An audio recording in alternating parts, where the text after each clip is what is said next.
नमस्कार साथियों, मैं डॉक्टर जितेंद्र कुमार पहाड़ी। आज जो है भारत में शिक्षा की जननी, प्रथम महिला शिक्षिका, समाज सेविका, रूढ़िवादी परंपराओं को तोड़ने वाली प्रथम महिला माता सावित्रीबाई फुले का जन्म है, जिनको महिला शिक्षा की जननी, महिला क्रांति का अग्रदूत कहा जाता है। महात्मा फुले का मानना था कि यदि परिवार की महिला या मुखिया महिला शिक्षित है तो समझो उस परिवार के सभी लोग जो है, सभी सदस्य ज्ञान युक्त होंगे, शीलवान होंगे, संस्कारशील होंगे और बुद्धिमान होंगे। क्योंकि महात्मा फुले का यह भी मानना था कि ज्ञान के बिना सूझ या समझ नहीं होती है, और वो कहते थे कि ज्ञान बिना सूझ या समझ गई, और समझ बिना नीति गई, और नीति के अभाव में प्रगति गई, और प्रगति के अभाव में वित्त गया, और वित्त के अभाव में शिक्षा गई, और शिक्षा के अभाव में शूद्रों की दशा जो है वो दयनीय हुई। ये महात्मा फुले का मानना था। और साथियों, जब कोई पुरुष प्रगति करता है तो उसकी उस प्रगति में, उसके विकास में जो उसकी मुख्य सहभागी होती है वो उसकी पत्नी होती है, उसकी अर्धांगिनी होती है, और एक महिला होती है। इसीलिए तो भारतीय समाज में कहा जाता है कि पुरुष के विकास के पीछे स्त्री का हाथ अवश्य होता है। ठीक है, इसी बात को महात्मा फुले मानते भी थे, और महात्मा फुले पर यह बात पूरी तरह से लागू होती है। आज चूंकि माता सावित्रीबाई फुले की जयंती है, जन्म जयंती है, तो उनकी जयंती पे आप सभी को मैं इस चैनल DS4 वॉइस के नाम से जो है माध्यम से बधाई दूंगा। साथ ही साथ आज हम उनके जीवन पर एक सक्षम थोड़ी सी चर्चा करेंगे। माता सावित्रीबाई फुले का जन्म जो है धनकवाड़ी नामक गांव था महाराष्ट्र का, वहां हुआ था 3 जनवरी 1831 को। कब हुआ था? 3 जनवरी 1831 को हुआ था। वह भारत की ऐसी पहली महिला थी जो है महिलाओं की क्रांति को लेकर के आई थी, और महिलाओं की शिक्षा के लिए इन्होंने सबसे पहले काम किया। इसलिए सी स्ट्रगल फॉर वुमेन राइट्स, महिलाओं के अधिकारों के लिए लड़ी, वुमेन एजुकेशन के लिए लड़ी, और वुमेन इमेंसिपेशन के लिए लड़ी। इसलिए हम इनको महिलाओं के अधिकारों की रक्षक, पहली महिला जो है एजुकेटर, और पहली महिला इमेंसिपेटर के नाम से भी जानते हैं, पहली महिला शिक्षिका के नाम से भी जानते हैं। इनके माता पिता का नाम खंडोजी नेपसे पाटिल था, और माता का नाम था लक्ष्मी देवी। विवाह जो है इनका 1840 में 9 वर्ष की आयु में 13 वर्ष के महात्मा ज्योतिबा फुले के साथ हुआ था। ठीक है, इसके पहले साथियों हम कुछ बातों को आपको बताना चाहते हैं। इनका जब विवाह हुआ, ठीक, तो उस समय 1840 में जो है 1841 से लेकर 1847 तक महात्मा फुले ने स्कॉटिश स्कूल से शिक्षा ली, और स्कॉटिश स्कूल से शिक्षा लेने के बाद महात्मा फुले ने जब शिक्षा ली तो 1848 में कार्ल मार्क्स जो एक ब्रिटिश था, उसने 1848 में कम्युनिस्ट घोषणा पत्र की स्थापना की, और इस घोषणा पत्र के साथ ही यूरोप सहित पूरे भारत के लोगों को जो है शिक्षा का अधिकार मिल गया, राइट्स मिल गया। और जब ये जो है घोषणा पत्र आया, तब भारत की जो 90% आबादी थी, जो जनता थी, वो मानसिक गुलाम थी, और भारत की जनता शिक्षा से 95% जो पब्लिक थी वो शिक्षा से वंचित थी। ठीक है, 1848 में ये कानून आने के बाद महात्मा फुले ने अपनी पत्नी सावित्रीबाई फुले को शिक्षित किया, और उनकी शिक्षा को इस कदर बढ़ाया कि वो एक अच्छी अध्यापक बन सके। ठीक है, इस बात से महात्मा फुले के पिता गोविंदराव फुले जो है परंपरावादी होने के कारण नाराज हो गए, और उन्होंने इन लोगों को अपने घर से निकाल दिया। माता सावित्रीबाई फुले और महात्मा फुले को उन्होंने अपने घर से निकाल दिया।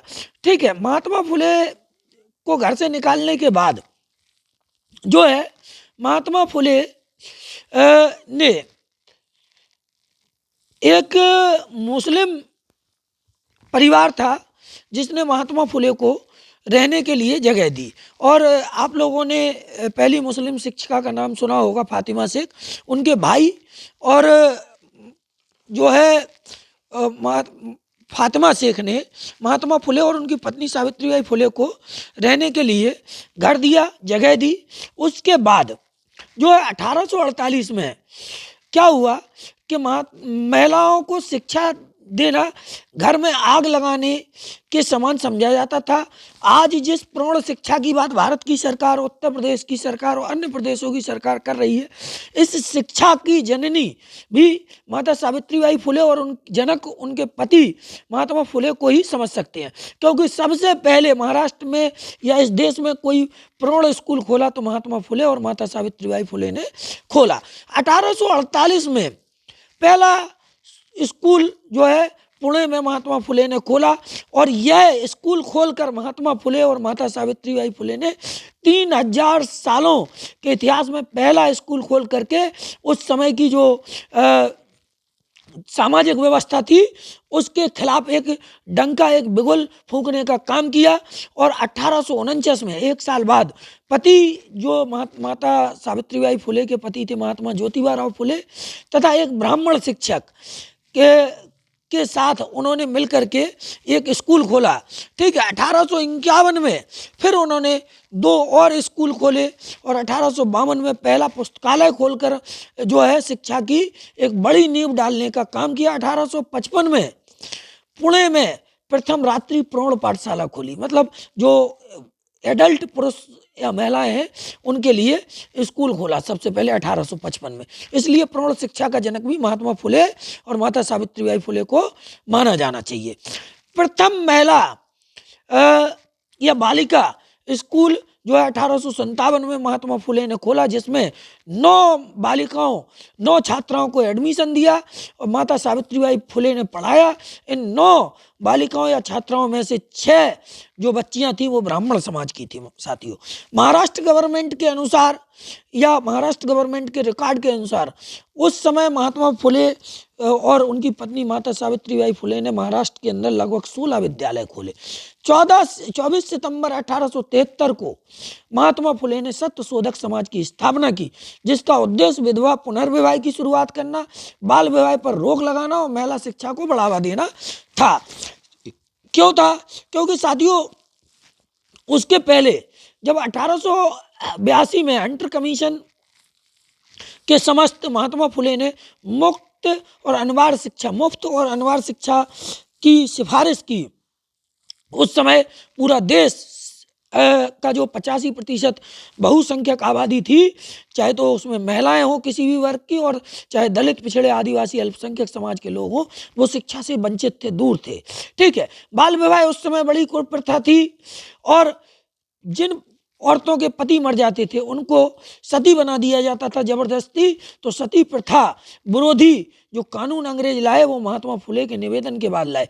उस समय जो विधवा महिलाएं होती थी उनके पेट में बच्चा होता था, जो भ्रूण होता था उसको मार दिया जाता था। तो भ्रूण हत्या के विरोध में भी महात्मा फुले ने जो है काम किया और माता सावित्रीबाई फुले ने काम किया।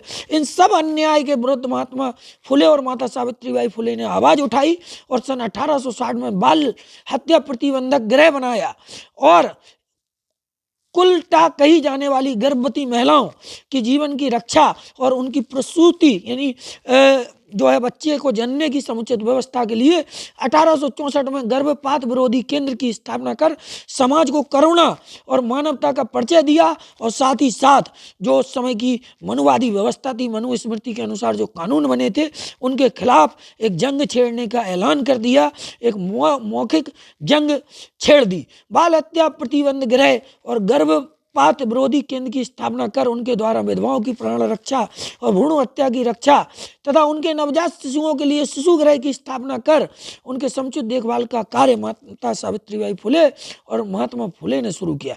साथियों 1873 में उनके गर्भपात विरोधी केंद्र में काशीबाई नामक एक विधवा महिला जो कि ब्राह्मण समाज की महिला थी उसने एक बच्चे को जन्म दिया और उस बच्चे को माता सावित्रीबाई फुले ने गोद लिया।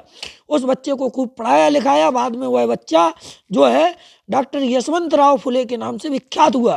तो महात्मा फुले ने ये सब काम किया और माता सावित्रीबाई फुले ने उनका साथ दिया।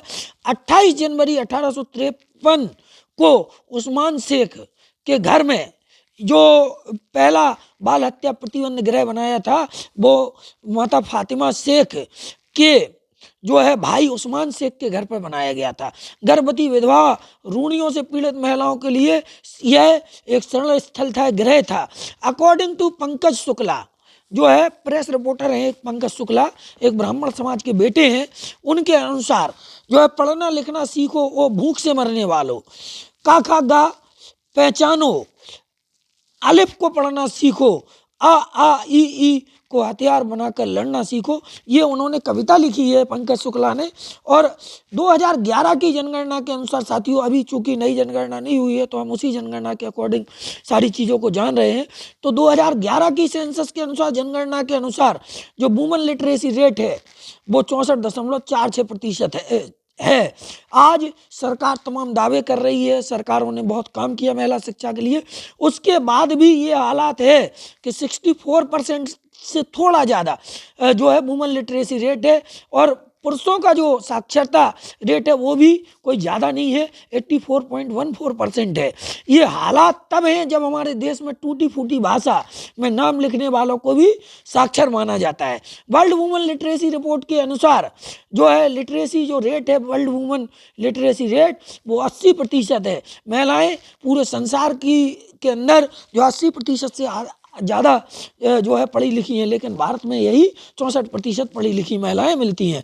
28 नवंबर 1890 को महात्मा फुले के देहांत के बाद माता सावित्रीबाई फुले ने उन्हें मुख अग्नि दे करके जो है इस देश की सदियों से चली आ रही 4000-5000 सालों से चली आ रही रूढ़िवादी परंपरा पर चोट करने का एक और कठोर निर्णय लिया। सोचिए साथियों, उस समय, आजकल हम लोग डरते हैं कि हमारे साथ कोई घटना ना हो जाए, ये ना हो जाए, वो ना, उस समय महात्मा फुले की देहांत के बाद उनको मुख अग्नि देना माता सावित्रीबाई फुले के लिए कितना चैलेंजिंग रहा होगा। और इस महान जो है शिक्षा जननी की 10 मार्च 1897 को महात्मा फुले के जो है परिनिर्वाण के 7 साल बाद मृत्यु हो जाती है, परिनिर्वाण हो जाता है। और ये भारत की महिलाओं के लिए लेकिन एक जो है ऐसा प्रयास करके जाती हैं कि हमेशा के लिए हम लोगों के बीच में अमर हो जाती हैं। तो महात्मा फुले और माता सावित्रीबाई फुले से हम लोगों को प्रेरणा लेने की ज़रूरत है, बहुजन समाज के लोगों को प्रेरणा लेने की ज़रूरत है, खासकर दलित समाज के लोगों को प्रेरणा लेने की ज़रूरत है, दलित समाज की महिलाओं को प्रेरणा लेने की ज़रूरत है। आज जिस तरीके से दलित समाज के लोगों में शराब, जुआ आदि कर्मकांडों का जिस तरीके से प्रचलन बढ़ रहा है, उस तरीके से महिलाओं को साक्षर होने की बहुत आवश्यकता है।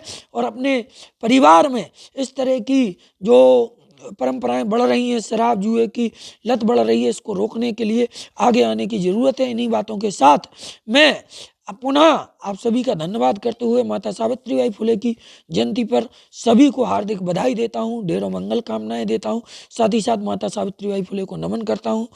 धन्यवाद। जय भीम, नमो बुद्धाय, जय महात्मा फुले, जय भगवान बुद्ध की,